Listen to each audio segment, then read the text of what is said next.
Enero de 1945. Los aliados están ganando la guerra contra el Tercer Reich.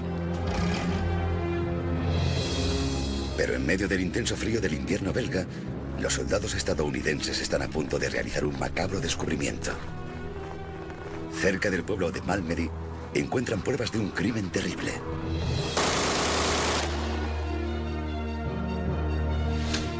...82 soldados estadounidenses muertos.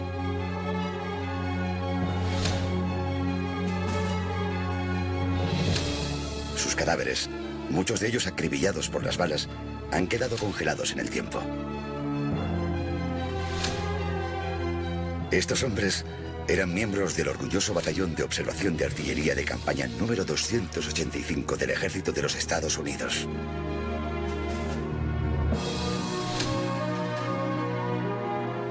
Ahora yacían muertos, algunos de ellos brutalmente tiroteados a bocajarro. Víctimas de una ejecución aparentemente a sangre fría, que pasaría a conocerse como la masacre de Malmedy. Pero ¿quién fue el responsable?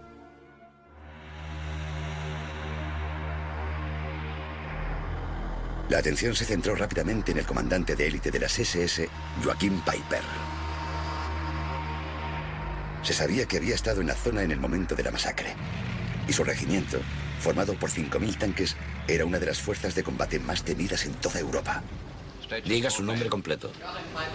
Joachim Peiper. 18 meses después de la masacre, Peiper y 73 de sus hombres fueron llevados a juicio, acusados de asesinato. Ese es el hombre que realizó los 2 primeros disparos contra el prisionero de guerra estadounidense. ¿Pero habían maltratado a los cazadores de nazis a Peiper, incumpliendo los principios de la justicia estadounidense? Es una capucha similar a la utilizada para llevar a los sospechosos a las salas de interrogatorios. El acusado afirmó haber soportado, durante los meses anteriores, siniestros juicios simulados y episodios constantes de violencia. ¿Era aquello justicia? Muchos pensaban que no.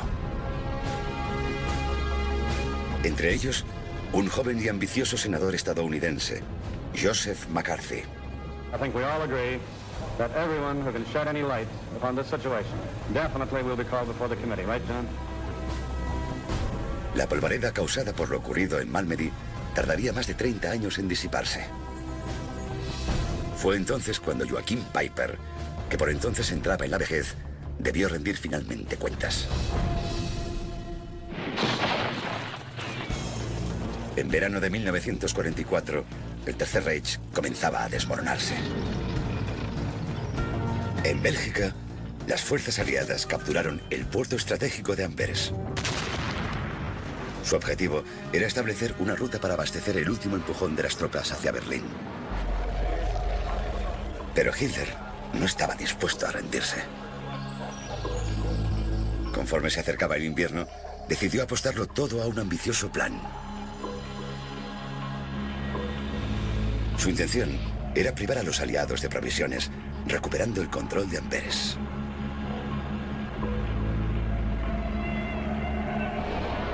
Pero para lograr este objetivo, Hitler parecía pedir lo imposible: adentrarse en el territorio aliado. Dividir a las fuerzas británicas y estadounidenses en dos. Y sembrar el caos entre las fuerzas aliadas. Si el plan funcionaba, el rumbo de la guerra podía decantarse en favor del Führer.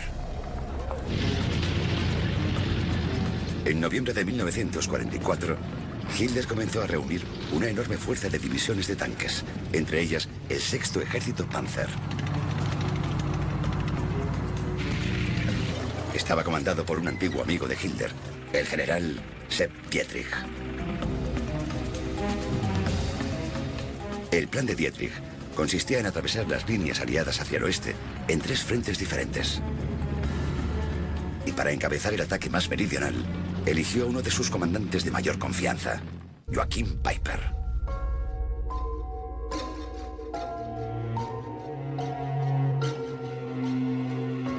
Nacido en 1915 en el seno de un hogar de clase media, Peiper siempre fue un buen nazi.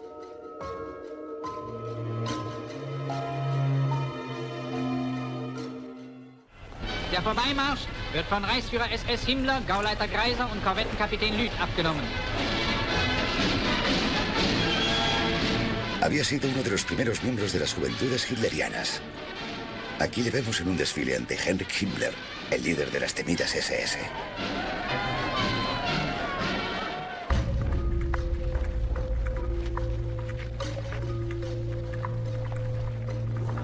Las SS de Himmler fueron creadas originalmente como la guardia personal de Hitler. Pero Himmler las transformó en una fuerza de combate bien engrasada y aterradora. Exigía que todos los miembros de las SS mostrasen honor, honradez y lealtad hacia sus compañeros, pero hacia nadie más.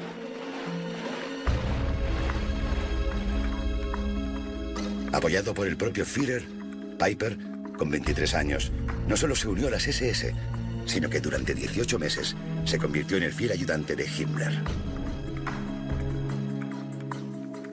En una ocasión, incluso acompañó a su jefe a presenciar cómo se gaseaba un ser humano vivo. Un experimento inicial para preparar el exterminio de los judíos. Pero Piper pronto volvió a lo que más disfrutaba, el combate.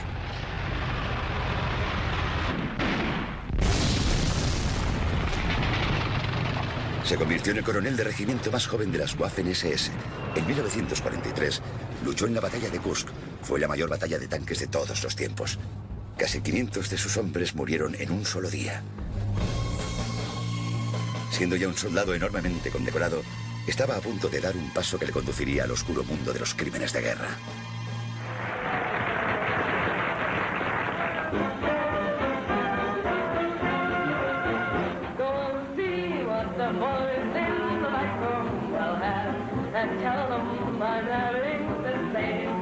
En el invierno de 1944, Marlene Dietrich entretenía a las tropas aliadas en Europa.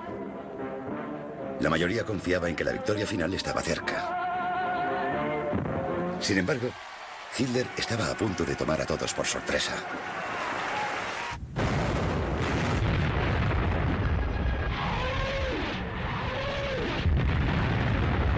El 16 de diciembre de 1944 inició su enorme campaña, que pasó a conocerse como la Batalla de las Ardenas.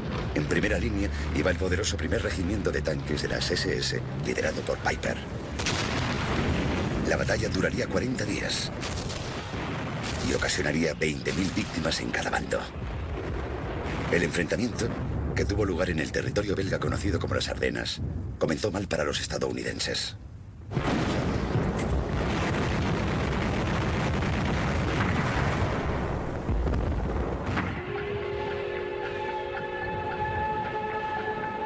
Miles de soldados fueron capturados mientras la potencia de fuego de los nazis arrasaba todo.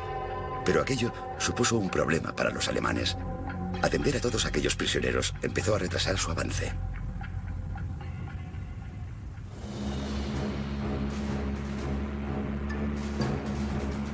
El domingo 17 de diciembre, un pequeño convoy del Batallón de Observación de Artillería de Campaña número 285 de los Estados Unidos se dirigía al pueblo de Saint-Vith, en Bélgica. Lo que no sabían era que se encaminaban hacia el lugar donde estaba apostado el 6º Ejército Panzer liderado por Dietrich. En la carretera N32 hacia Bougny, una pequeña aldea cercana a Malmedy, el batallón 285 estaba a punto de cruzarse con la unidad conocida como el Batallón Soplete.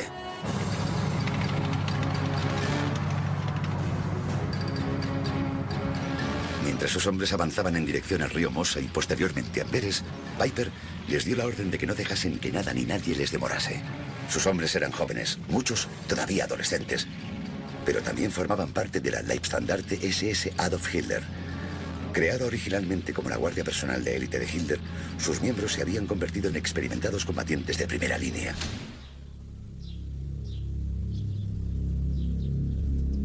Sobre la 1 de la tarde, en este cruce de caminos, la avanzadilla de la división de Piper avistó al pequeño convoy escasamente armado de la batería B. Conocida como punta de lanza o Spitz, la misión de esta unidad alemana era allanar el camino para el convoy principal, en el que viajaba el propio Piper. Los alemanes abrieron fuego de inmediato contra la batería B. Claramente superados, Los estadounidenses no tenían ninguna opción frente a la abrumadora potencia de fuego de los alemanes. En pocos minutos, 50 soldados estadounidenses perdieron la vida.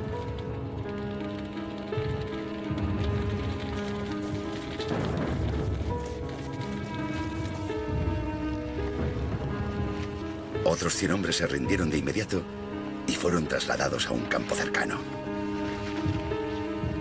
La mayoría eran hombres del batallón de observación de artillería de campaña número 285, pero junto a ellos había un pequeño número de hombres de otras unidades capturados por los hombres de Piper por el camino.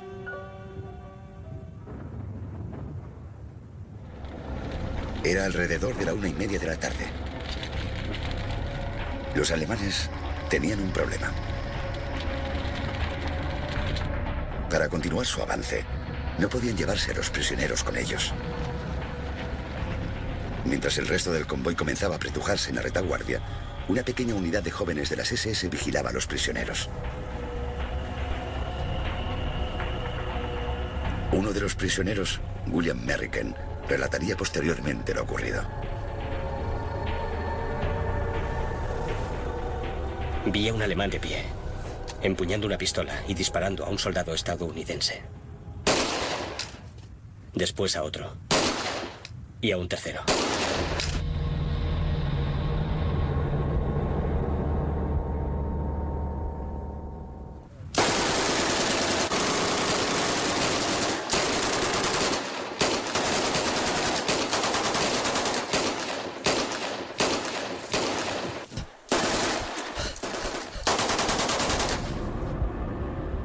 Me tiré al suelo sin haber recibido ningún disparo.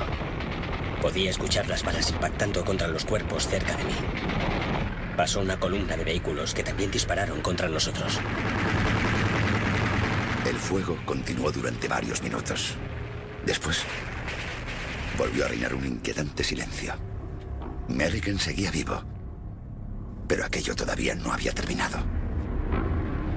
Escuché cómo 2 alemanes se acercaban a mi posición y se detenían a mi lado. Había un cuerpo apoyado sobre mi pierna. Se movió y uno de ellos le disparó. La bala terminó con él y entró en mi rodilla, pero yo no me moví. Merricken continuó haciéndose el muerto, pero para entonces las SS habían terminado su trabajo. Dejando atrás los cuerpos allí donde habían caído, la unidad de Piper pudo continuar su avance. Su misión era avanzar hacia el oeste y ya iban retrasados. Pero lo fundamental era que habían perdido el factor sorpresa. Durante los días siguientes, los aliados cerraron filas rápidamente. Se sucedieron cruentos combates dentro de los pueblos y aldeas de las Ardenas, que no cesaron durante las Navidades de 1944. La unidad de Piper se abrió camino hasta alcanzar nuevos territorios. Y, según se contó, siguió cometiendo numerosas atrocidades a su paso. Pero a Piper se le estaba acabando el combustible. Su solución fue seguir avanzando hasta alcanzar las líneas de abastecimiento estadounidenses. Mientras tanto, los aliados estaban cada vez mejor organizados.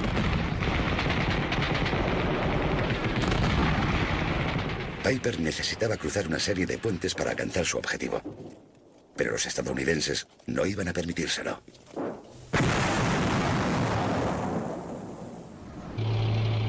Finalmente, el 7 de enero de 1945, Hitler ordenó una retirada humillante. La batalla de las Ardenas había terminado. El Führer había perdido, al igual que Piper.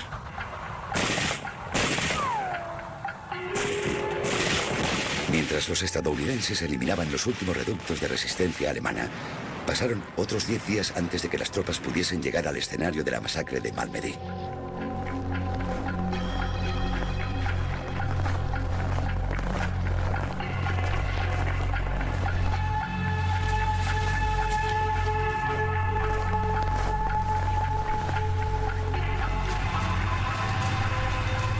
Lo que encontraron en el cruce de Bougny conmocionó al mundo. Enterrados bajo una espesa capa de nieve, Los fallecidos yacían allí donde habían sido abatidos. Todos ellos congelados en posiciones grotescas. Todos fueron marcados con un número y fotografiados meticulosamente antes de que se les realizase la autopsia. Todos los nazis que seguían todavía en la zona fueron detenidos de inmediato. En total, los hombres de Piper habían ejecutado a 82 prisioneros de guerra.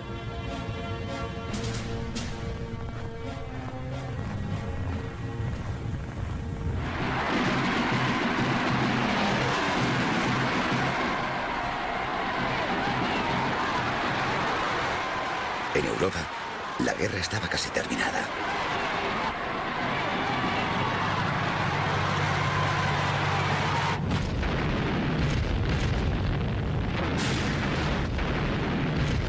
Al cabo de pocos meses, el anhelo de supremacía de Hitler se había desmoronado. El corazón del Tercer Reich fue saqueado por los rusos. En mayo de 1945, la guerra llegó a su fin. El general Eisenhower, comandante de las fuerzas de ocupación, inició la tarea de reconstruir Europa. Pero antes, debía cerrar los casos abiertos contra los criminales de guerra nazis.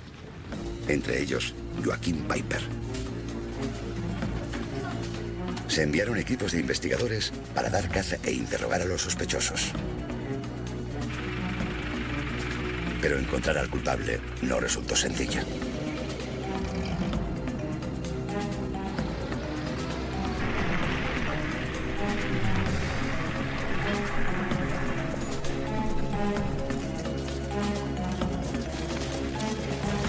En el caos posterior a la guerra, un gran número de alemanes permanecían en campos de prisioneros de toda Europa. A la mayoría se les permitiría volver a casa. Pero se dieron instrucciones especiales para localizar a todos los sospechosos de crímenes de guerra, así como a todos aquellos que habían servido en las SS. En pocas semanas, más de 1000 antiguos soldados de la unidad de Piper, el primer regimiento Panzer de las SS, fueron retenidos para ser interrogados. Todos ellos eran posibles criminales de guerra.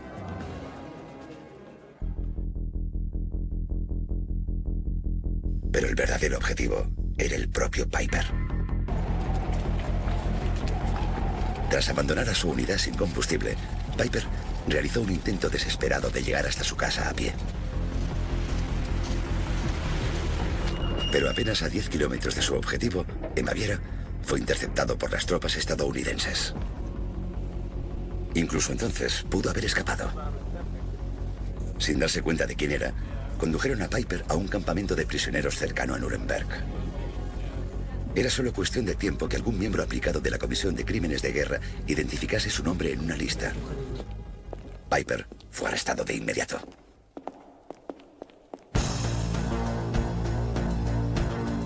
...74 alemanes fueron implicados en la masacre de Malmedy. Todos ellos, incluido Piper, fueron trasladados a la prisión militar de Schwabich Hall, cerca de Stuttgart. También se uniría a ellos el líder del 6º Ejército Panzer de las SS, el oficial comandante de Piper, el general Sepp Dietrich. Desde el cuartel general del Tercer Ejército se envió un equipo de investigación formado por 12 hombres y liderado por el teniente coronel Barton Ellis. El jefe de interrogatorios fue el teniente William Pearl, un apasionado sionista decidido a reunir todas las pruebas posibles antes de iniciar un enorme juicio público. Pearl estaba convencido de que la unidad de Piper había llevado a cabo asesinatos a sangre fría. También creía que antes incluso de que la batalla de las Ardenas comenzase, Adolf Hitler había ordenado personalmente que todos los prisioneros de guerra capturados de camino a Amberes fueran ejecutados. Esto constituía una violación flagrante de las leyes de la guerra. Y aunque las órdenes nunca se habían plasmado por escrito, Pearl estaba convencido de que tanto Dietrich como Piper las conocían. Y de que, en Malmedy, siguiendo instrucciones específicas de Piper, se había cumplido dicha orden al pie de la letra. Pero para sostener esta teoría ante un tribunal, Pearl necesitaba confesiones. En los pasillos y celdas de Schwabich Hall, el equipo de interrogatorios comenzó a trabajar con los 74 sospechosos. Todavía existen controversias sobre los métodos de Pearl. Muchos de los acusados se quejarían posteriormente de las tácticas utilizadas para hacerles hablar. Amplios periodos en celdas de aislamiento, alimentación a base de pan y agua, e incluso violencia en las salas de interrogatorios. Uno de ellos afirmó que el propio William Pearl había agredido a los prisioneros.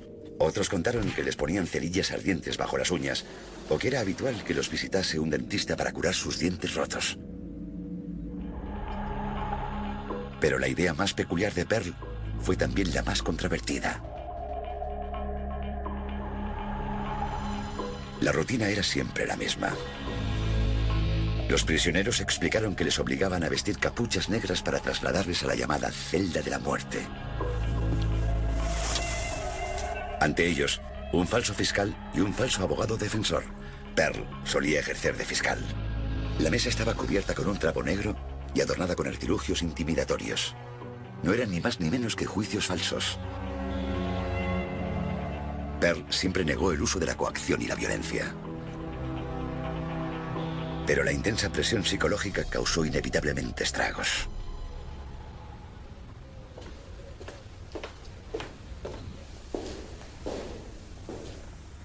En marzo de 1946, un soldado de 18 años apareció muerto en su celda.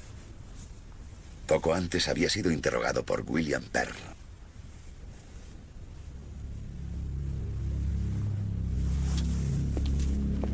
Una vez más, Pearl rechazó todas las acusaciones. Pero nadie podía negar que había conseguido lo que quería. Un montón de confesiones firmadas. Y un caso listo para ir a juicio.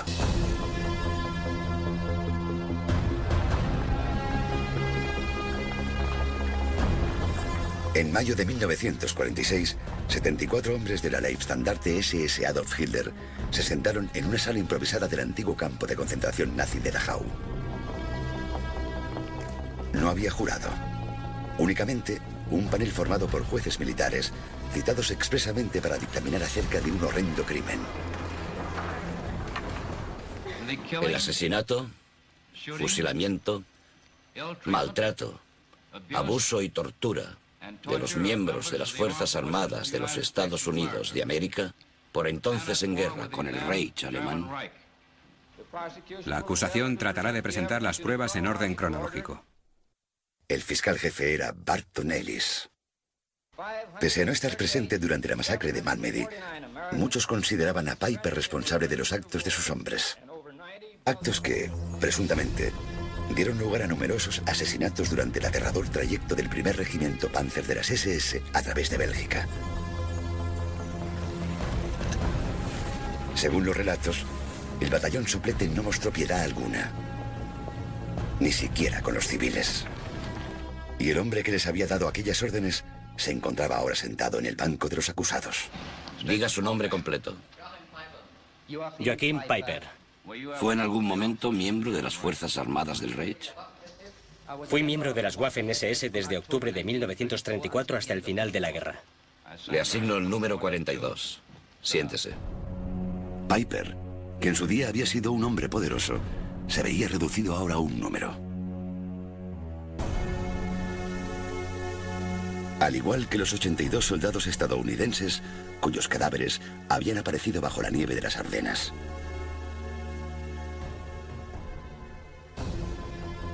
Utilizando las confesiones obtenidas por William Pearl, Ellis trató de demostrar que Piper, pese a no estar presente en la masacre de Malmedy, había actuado siguiendo las órdenes expresas de Hitler, autorizando la ejecución de los prisioneros de guerra. Y para ello, su testigo estrella era Virgil P. Larry, uno de los 54 hombres que habían sobrevivido a la masacre.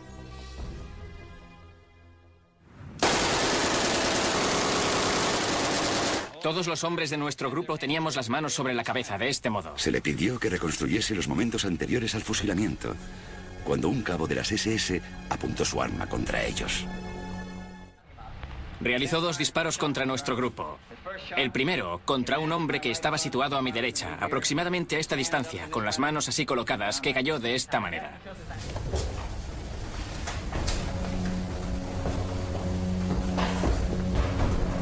Pero ¿quién fue el soldado que disparó primero su arma? Se pidió a Larry que lo identificase.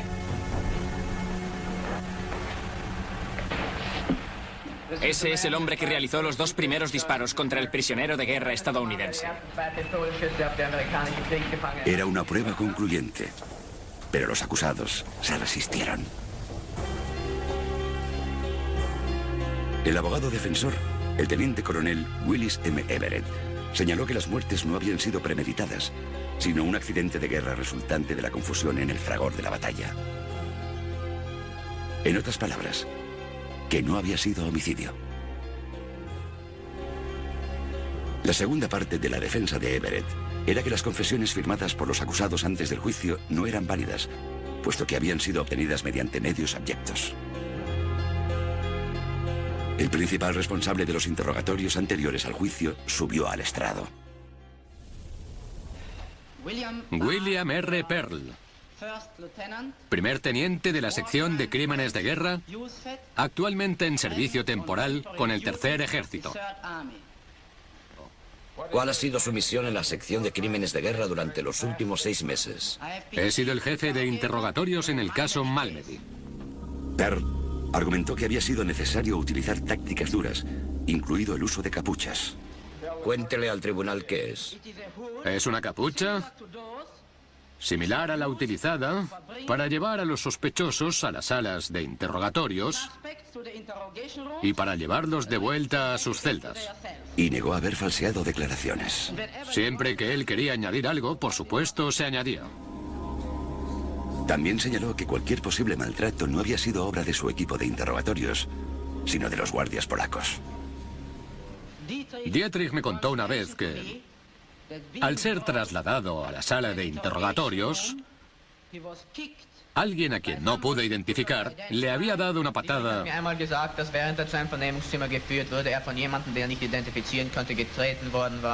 en el trasero.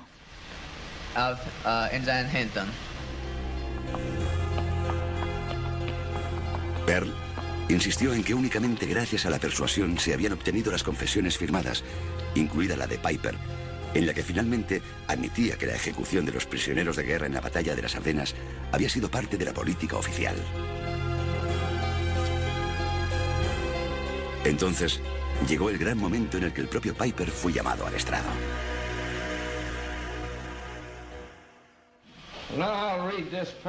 Voy a leer un párrafo de la declaración que hizo el 25 de abril. A mi pregunta de qué se debía hacer con los prisioneros, respondió: no perdonaremos a nadie. Si nos hubiesen capturado ellos, también nos habrían liquidado. ¿Es eso cierto? Sí. Dije que no perdonaríamos a nadie.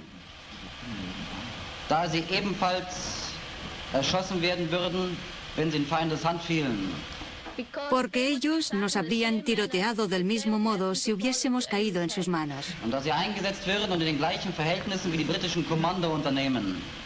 Y ese mismo día pusimos en marcha la operación con las mismas condiciones. Con las que lo hacía el mando británico. Piper parecía haberse condenado a sí mismo al admitirlo todo. Su única queja fue que había sufrido malos tratos a manos de los americanos.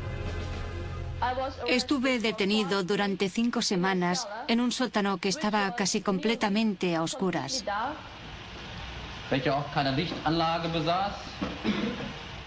No había ningún resquicio por el que pudiese entrar la luz.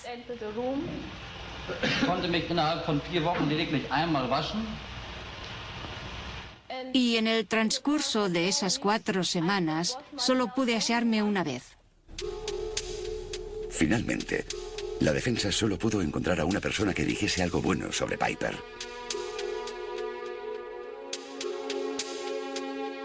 La unidad del mayor Harold D. McCown había sido capturada por Piper tras un cruento combate en el pueblo belga de La Glesse.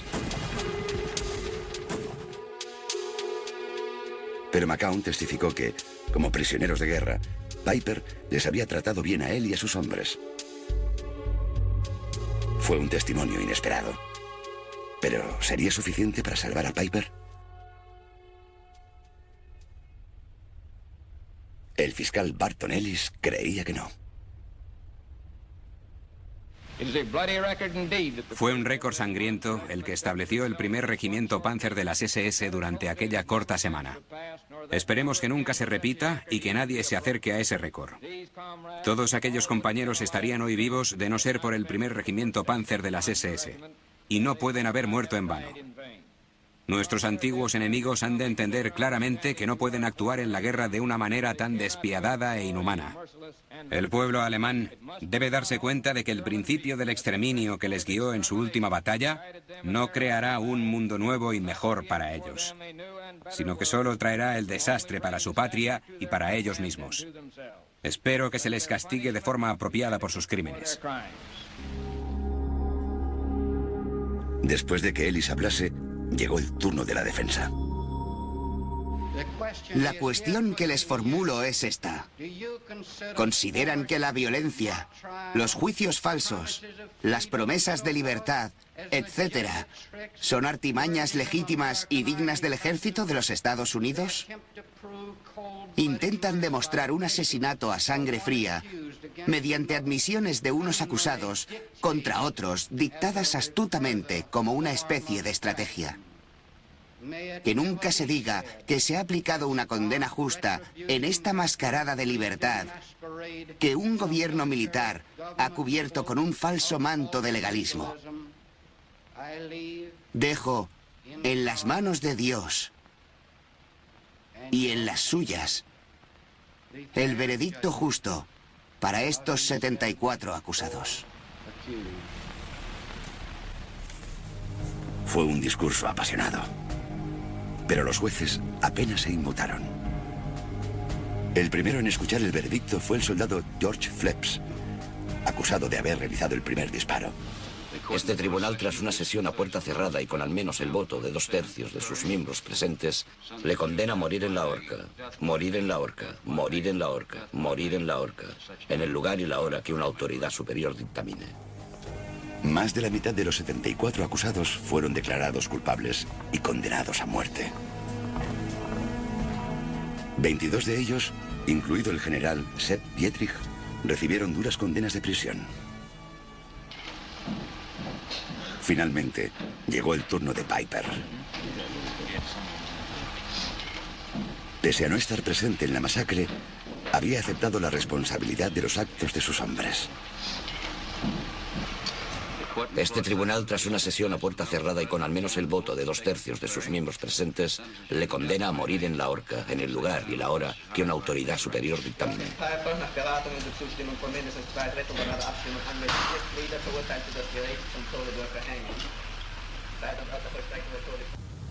Parecía que se había hecho justicia con los hombres de la batería B.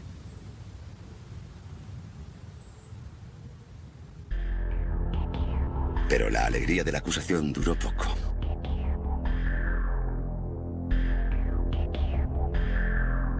Comenzaron a surgir preguntas sobre cómo se había aplicado la justicia estadounidense. Y no era la primera vez. Lo más destacado fue lo ocurrido cuando los estadounidenses liberaron el campo de exterminio de Dachau, cerca de Múnich.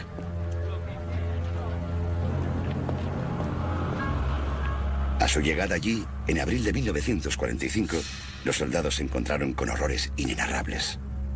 El campo había albergado a 200.000 prisioneros. Aproximadamente 1/3 de ellos eran judíos. Muchos habían muerto en condiciones espantosas. Estas escenas horrorizaron de tal modo a los soldados estadounidenses que vigilaban a los guardias de las SS que algunos de ellos decidieron tomarse la justicia por su mano. Esta fotografía fue tomada justo después de que las tropas estadounidenses ejecutasen a los guardias de las SS que acababan de rendirse. Otros SS fueron acribillados a balazos cuando se rendían al pie de una torre de vigilancia. Mientras la liberación continuaba, varios soldados estadounidenses fueron sometidos a consejos de guerra, pero los cargos fueron retirados posteriormente. Muchos creían que los guardias de las SS habían recibido lo que merecían. Según un oficial, el pueblo norteamericano no habría tenido estómago para soportar un juicio.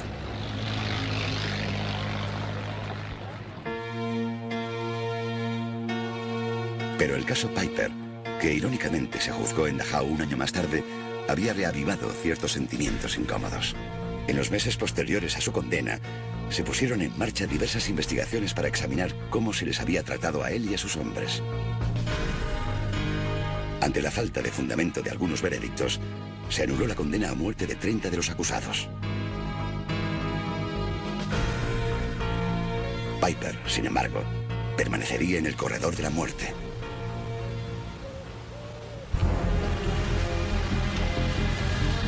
Pero la controversia no se había acabado y llegó a Washington. Casi 3 años después del final del juicio, el Senado inició una investigación a gran escala. Quien hacía las preguntas era un hombre que se convertiría en un incordio constante para William Pearl. En aquel momento, era un senador poco conocido de Wisconsin, Joseph McCarthy. Pearl continuó negando, bajo juramento, las acusaciones de malos tratos. La respuesta de McCarthy fue solicitar el uso de un detector de mentiras. Pero cuando el presidente del comité rechazó la idea, McCarthy se enfureció. Calificó la investigación de tapadera. Y señaló que el presidente del comité, William Baldwin, estaba criminalmente equivocado. El informe final aceptó que se habían llevado a cabo algunos juicios falsos. Pero Baldwin desestimó las acusaciones relativas a las confesiones forzadas y las torturas. William Pearl y sus compañeros interrogadores quedaron libres de culpa. Pero esos años de escándalos, unidos al cambio de la situación política en Europa, acarrearían consecuencias.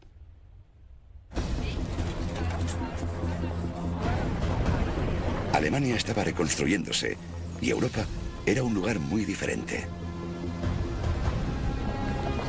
Con el inicio de la Guerra Fría, los estadounidenses necesitaban entablar amistad con los alemanes allí donde pudiesen.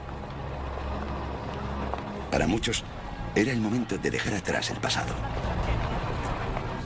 En 1951, los últimos condenados a muerte, incluido Piper, vieron cómo sus penas se conmutaban por la cadena perpetua. En 1955, Sepp Dietrich, comandante del 6º Ejército Panzer, quedó en libertad condicional. Y un año más tarde, tras cumplir 11 años y medio de condena, era Joachim Piper quien salía en libertad.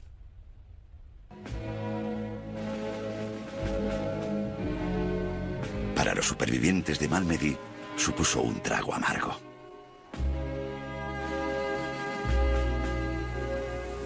En el cruce donde murieron 86 personas, se erigió un monumento conmemorativo en honor a los hombres de la Batería B del Batallón de Observación de Artillería de Campaña número 285. El campo en el que murieron está muy cerca de allí. Dentro del museo creado especialmente para recordar la masacre, se conserva un casco que perteneció a uno de los médicos de la Batería B. En una tregua tras el tiroteo inicial, descubrió que estaba ileso. Intentó hacer uso de sus conocimientos médicos. Ante la mirada de un soldado de las SS, el médico cosió las heridas de un hombre situado junto a él. Tras esperar pacientemente a que terminase, el alemán ejecutó a los dos.